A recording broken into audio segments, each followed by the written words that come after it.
السلام علیکم ورحمۃ اللہ وبرکاتہ۔ یہ آپ جو بھیجا میرے پاس ویڈیو، اور یہ جو حضرت شب برات کے بارے میں اس کی خصوصیت کا ذکر کر رہے ہیں، اور جو بتا رہے ہیں کہ 17 احادیث جمع کروائے انہوں کسی سے، تو ان کے بارے میں کچھ میں یہ بتاؤں آپ کو کہ سب سے پہلی چیز تو یہ حضرت ناقص العقل معلوم ہو رہے ہیں، اور ان کی جو باتیں ہیں اسی میں تضاد ہیں، اور یہ خود نہیں سمجھ پا رہے ہیں کہ یہ کیا بول رہے ہیں۔ بڑے علم والے ہونے کا انداز اختیار کیے ہوئے ہیں، لیکن اللہ تبارک و تعالیٰ ان کو سمجھ بھی عطا کر دے ساتھ ساتھ۔ اب دیکھیے 17 احادیث جو جمع کروائے، خود ہی یہ بات بول رہے ہیں کہ ضعف ضرور ہے ان کے اندر احادیث میں۔ پھر اس کے بعد قاعدہ بتا رہے ہیں، اصول بتا رہے ہیں، محدثین کے نزدیک پسندیدہ چیز، پسندیدہ اصول بتا رہے ہیں کہ کوئی حدیث تواتر کے ساتھ آئی، ضعیف بھی ہو اگر کوئی راوی اس میں، تب بھی اس کا جو ہے رد کر دینا مناسب نہیں ہے، فلاں چلاں، یہ قاعدہ بتا رہے ہیں۔ یہ قاعدہ بھی ان کے جو بتا رہے ہیں یہ درست نہیں ہے۔ محدثین کے نزدیک قاعدہ یہی ہے کہ کسی بھی روایت کی سند ثابت ہونا ضروری ہے عمل کے لیے، شرعی عمل کے استنباط کے لیے جو احادیث منتخب کی جاتی ہیں، جس سے اخذ کیا جاتا ہے شرعی احکام کے اخذ کرنے کے لیے محدثین کا اصول یہی ہے کہ اس کی سند صحیح ہو۔ ضعیف احادیث سے یا مرسل احادیث سے، جس میں جھول ہو، مجہول احادیث سے شریعت کے عمل کے مسائل اخذ نہیں کیے جاتے ہیں، مسائل کا استنباط نہیں ہوتا۔ ہاں، ترغیب دینے کی غرض سے اگر کوئی حدیث متواتر ضعیف آ رہی ہو، اس میں صرف ترغیب ہو، تو اس حد تک محدثین کا یہ اصول ہے کہ اس کو جو ہے وہ ترغیب کے حد تک اس کو قبول کرتے ہیں، لیکن شرعی عمل کے لیے حجت بنا کر کے کسی ضعیف روایت کو قبول نہیں کیا جاتا، یہ اس کا اصول ہے۔ یہاں ایک یہ بہت غلط باور کروائے لوگوں کو۔ دوسری بات، جو 17 احادیث یہ جمع کرے یا کروائے، ان کو یہ نہیں معلوم ہے کہ بار بار جتنی بار بات کر رہے ہیں یہ شب برات کہہ رہے ہیں حضرت۔ یہ نہیں معلوم ہے ان کو کہ شب برات کا ذکر جس میں برات کا نام آیا ہو رات کے لیے، یعنی لیلۃ البرات کہا گیا ہو، کوئی ایک بھی روایت نہیں ہے، ضعیف بھی نہیں ہے، موضوع بھی نہیں ہے، مرسل بھی نہیں ہے، جس سے یہ نام ثابت ہوا ہو یا نام ذکر کیا گیا ہو کہ شب برات، لیلۃ البرات، کہیں پر بھی نہیں ہے۔ اور یہ بار بار جو ہے اس کو شب برات کہہ رہے ہیں۔ برات کا لفظ قرآن مقدس میں بیزارگی کے لیے استعمال کیا گیا، لا تعلقی کے لیے استعمال کیا گیا۔ برات من اللہ و رسولہ، سورۃ البرات جس کا نام ہے، سورہ توبہ، اللہ اس کا رسول بیزارگی کا اعلان کرتا ہے مشرکین سے۔ مشرکین عہد و پیمان کو توڑ دیے تھے، عہد شکنی کیے تھے، تو اللہ تعالیٰ بڑے جلال میں سورہ توبہ کی وہ آیتیں نازل فرمائے تھے، جس میں اللہ تعالیٰ نے فرما دیا تھا کہ برات من اللہ و رسولہ، اللہ اس کے رسول کی برات ہے مشرکین سے، یعنی لا تعلقی کا اظہار ہے، ہماری کوئی ذمہ داری، ہمارا کوئی عہد و پیمان ان کے ساتھ اب باقی نہیں ہے، اور برات کا اظہار ہے۔ تو یہ ہے برات۔ اور شب برات کا جو اس کی اصطلاح ہے، شب برات کی، یہ اصطلاح روافض کی نکالی ہوئی اصطلاح ہے شب برات۔ اور وہ برات، وہ بھی قرآن مقدس جو معنی میں برات بیان کیا ہے، بیزارگی، تو روافض بھی اسی معنی میں برات کی اصطلاح ایجاد کی ہے، بیزارگی کے معنی میں، لا تعلقی کے معنی میں۔ تو وہ کس معنی میں، ان کی کیا مراد تھی روافض کی؟ تو ان کی مراد تھی سیدنا ابو بکر، سیدنا عمر، سیدنا عثمان، سیدنا معاویہ بن ابو سفیان، ان سب کی خلافتوں سے ہمارا کوئی تعلق نہیں ہے، ہمارا تعلق ان لوگوں کی خلافتوں سے نہیں ہے، ہم صرف حضرت علی کی خلافت سے وابستہ ہے۔ تو برات کا اظہار انہوں نے کیا کہ ہم بری ہے ان سب کے خلافتوں سے، ابو بکر کے، عمر کے، عثمان کے اور معاویہ کے خلافتوں سے ہم بری ہیں۔ تو یہ تبرہ کرتے تھے روافض۔ اسی معنی میں وہ کنڈوں کی جو عید کرتے ہیں رجب وغیرہ میں، وہ ابھی اسی سے ریلیٹڈ ہے اصل میں۔ وہ تبرہ جس رات میں کرتے تھے اس رات میں پوریاں اوریاں بنا کے کھا لیتے تھے، میٹھے حلوے وغیرہ، اور اندر کھاتے تھے تو باہر پتہ نہ چلے کسی کو، حکمرانوں کو اور گورنرز وغیرہ کو اور سپاہیوں کو پتہ نہ چلے، اس لیے وہ اندر ہی اندر تبرہ کر لیتے تھے خلافت میں، اور اندر ہی اندر کھا کے گڑے کھود کے گاڑ لیتے تھے۔ تو یہ رجب کے کنڈوں کی رسم آج بھی وہی ہے کہ یہ لوگ، یہ بریلوی بھی اور یہ لوگ بھی یہ بولتے ہیں کہ رجب کے کنڈے کھانے کے بعد پانی باہر نہیں جانا، اندر ہی دفن کر دیتے ہیں، ٹھیک ہے۔ تو یہ وہ تبرہ سے مربوط رسم و رواج، اور تبرہ جو ہے اس رات کا نام برات وہ رکھ لیے تھے، تبرہ کر لیتے تھے۔ تو یہ نام نہاد کے سنی بھی برات نام دے کر کے رات کو نام رکھ لیے، اور وہ شعبان میں یہ رکھ لیے، یہ گھڑ لیے یہ اہل سنت کہنے والے، یہ نصف شعبان کی رات کو۔ تو برات نام کی کوئی حقیقت یقیناً نہیں ہے، شب برات نام کی حقیقت یقیناً کہیں سے بھی ثابت نہیں ہے۔ یہ دیوانے بڑے میاں کو یہ بات معلوم نہیں ہے، بڑے علامہ دہر بن کے بات کر رہے ہیں، بار بار برات برات برات کہہ رہے ہیں۔ اب رہی بات نصف شعبان کی خصوصیت، اس کے تخصیص کا کوئی معاملہ ہے کیا، اس کی خصوصیت یا اس کی کچھ اہمیت ہے کیا، ایک مسئلہ یہ ہے نصف شعبان کے لیے۔ ہاں، نصف شعبان کی بہت ساری احادیث جس میں کلام ہے، مستند نہیں ہے روایات، لیکن وہیں پر اس کی خصوصیت ضرور ثابت ہوتی ہے، کیونکہ حسن درجے والی روایت ہے، ابن ماجہ میں ہے، اور اس کے راوی معاذ ابن جبل ہے غالباً رضی اللہ تعالی عنہ۔ ہاں، معاذ ابن جبل ہے، وہ مجھے یاد آ رہا ہے کہ معاذ ابن جبل ہی ہے۔ وہ اس طرح روایت کیے ہیں کہ نصف شعبان کو، یعنی شعبان کی نصف شعبان ہو جائے، آدھا شعبان ہو جائے، تو نصف شعبان کی رات اللہ تبارک و تعالی دنیا والوں کی طرف متوجہ ہوتے ہیں، اپنے بندوں کی طرف، اور مغفرت فرماتے ہیں،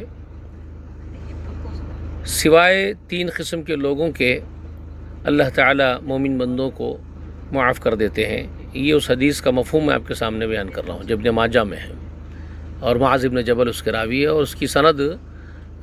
حسن درجے کی ہے۔ تو اس سے یہ بات معلوم ہوئی کہ نصف شعبان کو اللہ تعالی بندوں کی طرف متوجہ ہو کے مغفرت فرماتے ہیں، لیکن 3 قسم کے لوگوں کی مغفرت نہیں ہوتی۔ وہ کون ہے؟ تو اس میں یہ بات ہے کہ رسول اللہ کا فرمان ہے کہ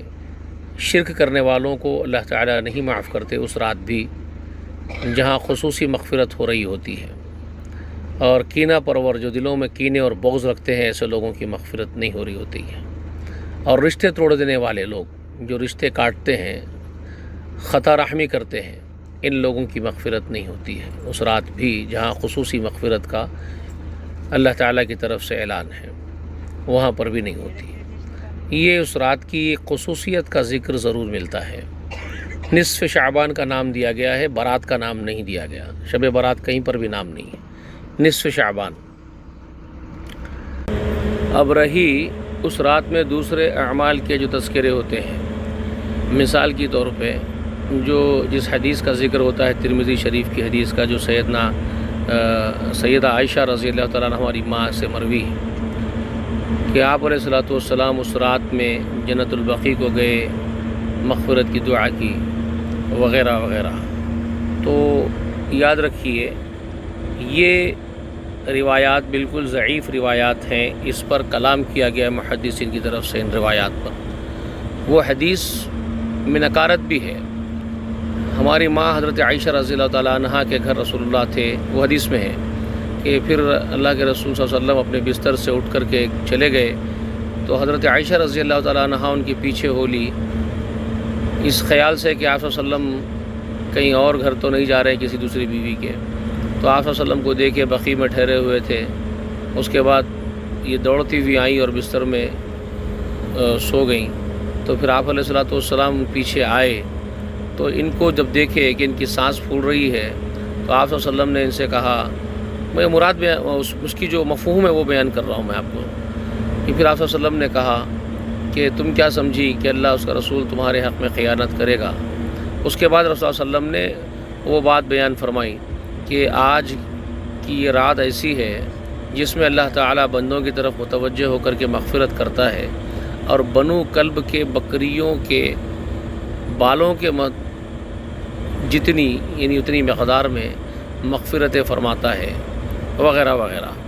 پھر اس حدیث کے اندر کوئی اور ذکر نہیں ہے، کہ اس حدیث میں بھی نہیں ہے کہ آپ صلی اللہ علیہ وسلم پھر اس رات جاگے یا عبادتیں کیے، ایسا کوئی ذکر اس حدیث میں بھی نہیں ہے۔ جو ضعیف روایت ہے اس میں بھی نہیں ہے۔ تو اس روایت سے یہ بات یہ لوگ لیتے ہیں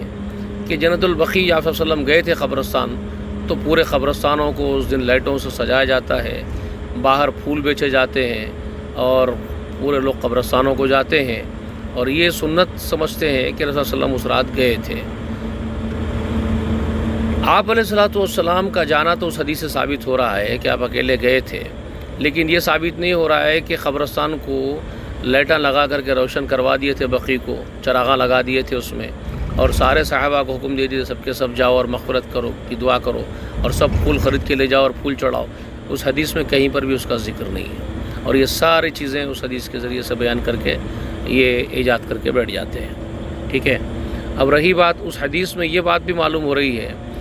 کہ حضور واپس آ گئے اپنے کمرے میں، اپنے حجرے میں، جب حضرت عائشہ کو دیکھے سانس پھول رہی ہے، پھر آپ صلی اللہ علیہ وسلم آ کر کے سو گئے،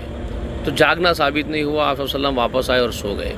یہ بات ثابت ہو رہی ہے۔ تو وہ اعمال تو کہیں سے بھی ان کے کسی بھی روایت سے ثابت نہیں ہو رہے جو یہ کر رہے ہیں، ٹھیک ہے۔ اب رہی بات قیاس اور اجتہاد کی، کوئی یہ کہتا ہے کہ جب اس رات کی خصوصیت ثابت ہے کہ اس رات میں مغفرت کی جا رہی ہے بندوں کی، تو بندے اللہ کی طرف رجوع ہو کر کے عبادتیں کریں، تو اس میں کیا حرج ہے؟ تو اس میں بعض علماء اس طرح سے اجازت دیتے ہیں، جیسے کہ ابن تیمیہ رحمۃ اللہ علیہ شیخ الاسلام تھے، وہ یہ کہتے تھے کہ اگر کوئی اس غرض سے، اس نیت کے ساتھ رات میں جاگ کر کے عبادتیں کر لیتا ہے، مغفرت کی دعائیں کرتے بیٹھ جاتا ہے، اللہ کا ذکر کرتے بیٹھ جاتا ہے کہ اللہ تعالیٰ اس رات میں بندوں کی طرف متوجہ ہو کر کے معاف کر رہا ہے بندوں کو، تو میں عبادت میں رہوں، تو وہ کہتے ہیں ابن تیمیہ کہ وہ مطعون نہیں ہوگا وہ آدمی، یعنی اس کو طعنہ نہیں دیا جائے گا بدعت وغیرہ کا، کیونکہ وہ اس کی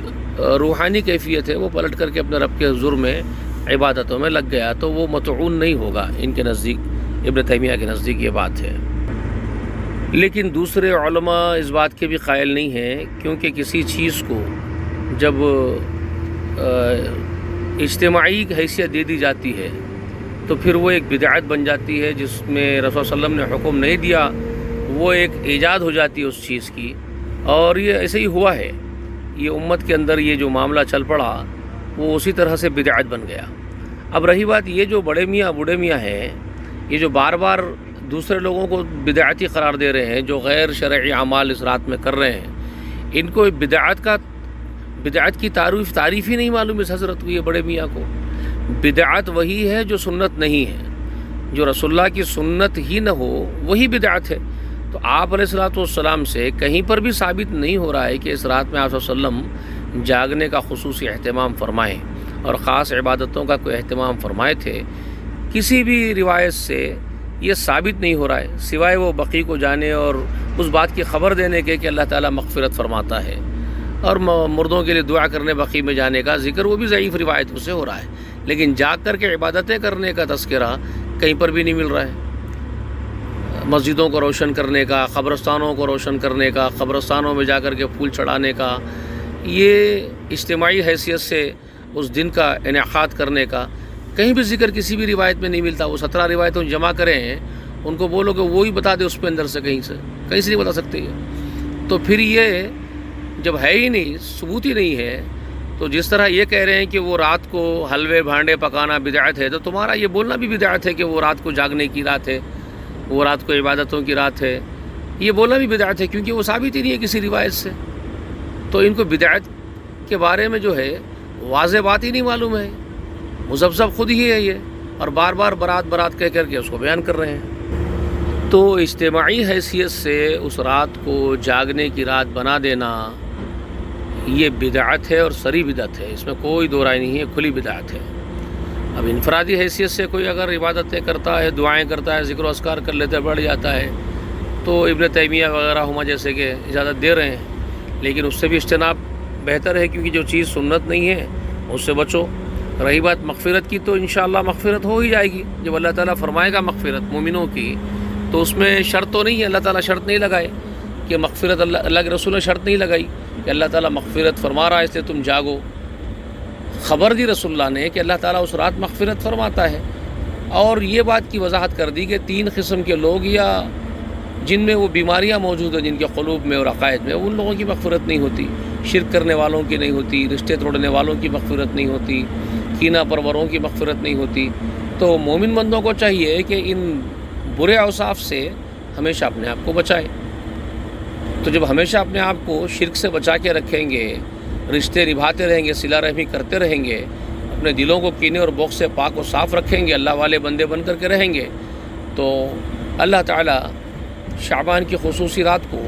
معاف کر ہی دے گا، چاہے آپ بستر میں سوئے رہو، مغفرت تو ہوگی۔ رسول اللہ تو وہی خبر دے رہے ہیں آپ کو، رسول اللہ نہیں کہہ رہے ہیں کہ جاگنا ضروری ہے، اس رات کو تم جاگو۔ یہ ہے نصف شعبان کی حقیقت جو میں آپ کے سامنے رکھ رہا ہوں۔ اور دیگر لوگوں کے اجتہادات بھی عجیب ہے۔ کچھ لوگ یہ بھی کہتے ہیں کہ ہر رات اللہ تبارک و تعالیٰ آسمان دنیا کی طرف متوجہ ہوتا ہے، اور تو ہم اٹھ کر کے عبادتیں کرتے ہیں، تو اسی طرح سے عبادتیں کرنے میں کیا حرج ہے؟ تو یہ ایک بکواس اجتہاد ہے، یہ بکواس بات ہے، ان کی قیاس غلط ہے۔ ہر رات کے آسمان دنیا پر اللہ تعالیٰ کا نزول کرنا جو روایت میں ہے، جس حدیث میں ہے کہ اللہ تعالیٰ آسمان دنیا کی طرف نزول فرماتا ہے یا متوجہ ہوتا ہے، اور پھر اللہ تعالیٰ اس میں پکار لگاتا ہے، ندا دیتا ہے، اس میں ندا کا ذکر ہے اس حدیث میں، اللہ ندا دیتے ہیں، ہے کوئی مجھ سے مانگنے والا میں اس کو عطا کروں، ہے کوئی مجھ سے مغفرت طلب کرے تو میں اس کو معاف کر دوں۔ تو اللہ کے رسول تو اس میں وضاحت کے ساتھ ترغیب دے رہے ہیں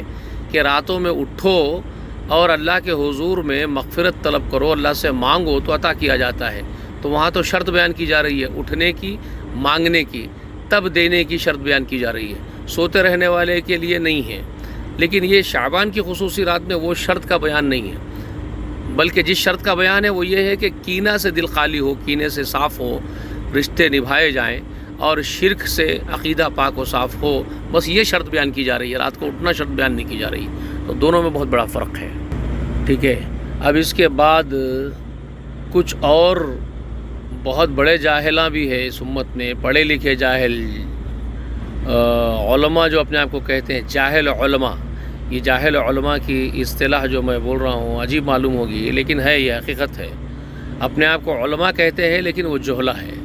اب وہ تو ایسے ہیں کہ قرآن مقدس سے ثابت کرنے کی کوشش کرتے ہیں اس برات والی رات کو، یعنی برات جس کو کہہ رہے ہیں یہ لوگ، نصف شعبان کو۔ اب اس میں تقدیر کے مسائل کا ذکر آتا ہے، اور قرآنی آیت پڑھ کر کے اپنی بات شروع کرتے ہیں، انا انزلناہ فی لیلۃ مبارکہ انا کنا منذرین والی، وہ سورہ دخان والی آیات پڑھ کر کے شروع کرتے ہیں۔ تمام مفسرین کے نزدیک سورہ دخان کی جو آیات ہیں وہ رمضان کی لیلۃ القدر کے بارے میں ہے، سورہ دخان کا ذکر جو اللہ تعالیٰ فرما رہے ہیں۔ انا انزلناہ فی لیلۃ مبارکہ، اصل میں وہ انا انزلناہ فی لیلۃ القدر کی ہی بات ہے، جس کو مبارک کہہ کر کے دخان میں پیش کیا گیا، اور قدر میں اسی کو لیلۃ القدر کہا گیا۔ اسی رات کے تعارف میں 2 الفاظ بیان کیے گئے ہیں، مبارک کا لفظ بھی اسی کے لیے ہے، قدر کا لفظ بھی اسی رات کے لیے ہے، ایک ہی رات کی خبر دی گئی ہے 2 الگ الگ مقامات پر۔ یہ تمام مفسرین کا اجماع ہے، تمام مفسرین اس کو بیان کر رہے ہیں، یہاں تک کہ جامع نظامیہ کے عبدالباری صاحب بھی وہ بھی اسی تفسیر کو بیان کیے ہیں اپنی کتاب صحیح تفسیر کے اندر، اپنی قاری عبدالباری نظامیہ کے مفسر،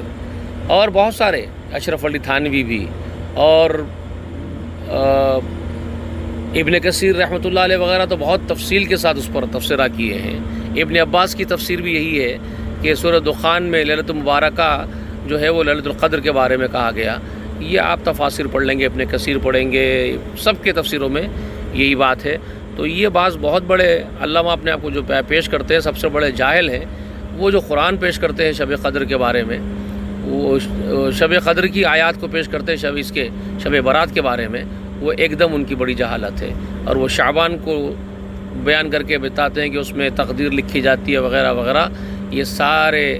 جو فضائل ہیں اس رات کے، وہ قدر والی رات کے فضائل ہیں جس کا ذکر قرآن میں ہے، وہ رمضان کی رات ہے جو تاخراتوں میں آتی ہے۔ یہ ہے حقائق جو میں نے آپ کے سامنے بیان کر دی ہے۔ اب اللہ تعالیٰ سے میری دعا ہے کہ اللہ تبارک و تعالیٰ لوگوں کو علم اور بصیرت عطا فرما دے اور قرآن و سنت کو سمجھنے کی توفیق عطا فرما دے، وہ سوجھ بوجھ اور سمجھ و دانش مندی عطا فرمائے، جس سے اللہ تبارک و تعالیٰ صحیح اسلام کے حقائق لوگوں کو سمجھاتے ہیں وہ ہم کو عطا فرما دے اور سب لوگوں کو عطا فرما دے۔ اور آخر میں یہ بوڑھے کے لیے بھی دعا ہے کہ اللہ اس بوڑھے کو بھی توفیق دے، سمجھ عطا فرما دے۔ آمین یا رب العالمین۔ السلام علیکم۔